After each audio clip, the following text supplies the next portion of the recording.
I'm a detective. I found a cold case that keeps me up at night. Part 1. I've been in law enforcement for a little over 6 years. I started as a patrol officer in a small town. Night shifts, domestic disturbances, drug calls out in the woods, the usual slow grind that wears you down piece by piece. My last night on patrol, I nearly got stuck by a used needle while restraining Tweaker. Missed it by inches.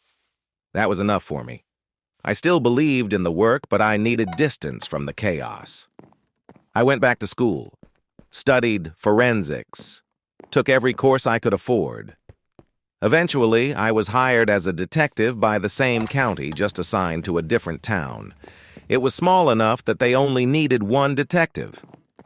Anything major got kicked up to a neighboring jurisdiction. My first month was slow, mostly administrative cleanup. The previous detective was retiring after decades on the job, and my supervisor wanted the office reorganized, files purged, cabinets cleared. I came across a folder that caught my eye, a faded manila folder tucked behind tax records from the 1970s. Closed Unexplained Murder-Suicide, 1976. I asked the retiring detective if it was trash.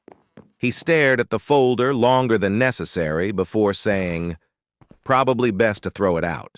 That case was closed before I got here." He muttered, "It didn't make sense to me. Didn't make sense to the guy before me either." He said I could read it if I wanted, but ignorance was bliss.